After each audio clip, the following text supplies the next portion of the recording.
Hello everyone, and what's up?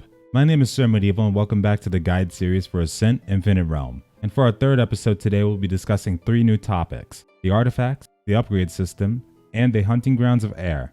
Each one of these can be very beneficial for forwarding your character's progress, and in some cases are even required. Without further ado, let's go ahead and get started.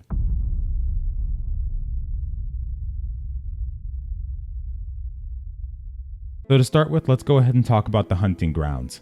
These are essentially grind locations throughout the world that you'll be taken to via the quest line. When you get to them, you'll see elimination quests pop up in your quest tracker. From here, what you'll want to do is, if you choose to accept it, a timer will pop up on the screen and require you to kill a certain amount of whatever's in the area within a certain amount of time limit. If you can complete these, not only do you get decent experience / rewards out of them, but they also further your zone progression, which is shown when you click on the magnifying glass for a settlement. There's also different types of hunting grounds that give you bonus rewards. There's one for armor, weapons, experience, gold, etc. For equipment, when you start getting past the level 36 to 37 area, you'll start to notice the rewards start going up to the higher grades. Around here is when you'll start seeing epic. Highly recommend trying these out, but be sure to note that they're best done in groups of people because of how high the success requirement is. And if you kill higher tier monsters, you also get more points towards the completion.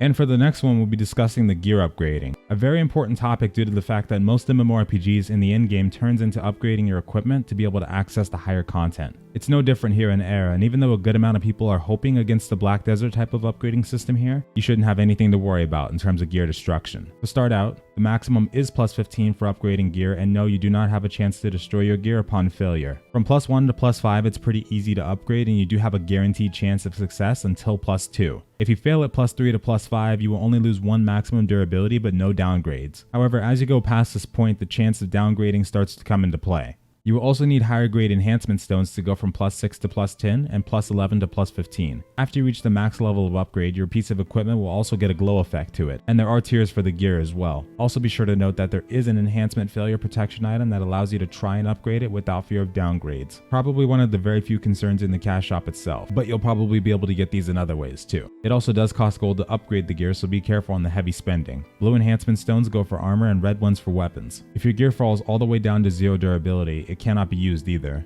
Also, if you have a piece of equipment that is enhanced, you can actually extract the enchant level and relocate it onto another piece of gear. This can also be done at the enchantment vendor. If the item you're trying to transfer the upgrade to is not eligible for it, it will let you know. Make sure to keep that in mind. Lastly, we'll be going over the artifact system. This system is where the skill customization that makes everyone's playstyles different comes into play. It almost functions a lot like Lost Ark's tripod system, in which you can equip these different items called artifacts for both of your specs, and when you do that, they will provide different bonuses for you and your skills. Some may cause movement speed increases, damage buffs, or even the ability to hit multiple targets, etc. There are all kinds of different bonuses, and on top of that, different grades of artifacts too for higher bonuses. That bonuses are also a thing with these, so make sure to keep that in mind as they do play a part. You can only equip a certain amount of these artifacts per spec based off your total level, but luckily if you need to replace one, you can simply switch it out with another one at will. You can also obtain these through a variety of different ways: dungeons, mob drops, questing, and even trade token vendors. There's also a system for upgrading and combining these artifacts too. To upgrade these, you'll also need Enhancement Stones, which you can get in various ways too, including dismantling other artifacts. That button can be found in your inventory. Making sure to keep track of these and upgrading your playstyle as you go will be a key component in making sure that you're playing the class to the best of its ability. And with that, folks, that is all the topics that we have for today, and thank you all so much for joining me for another guide series, and I'll see you next time,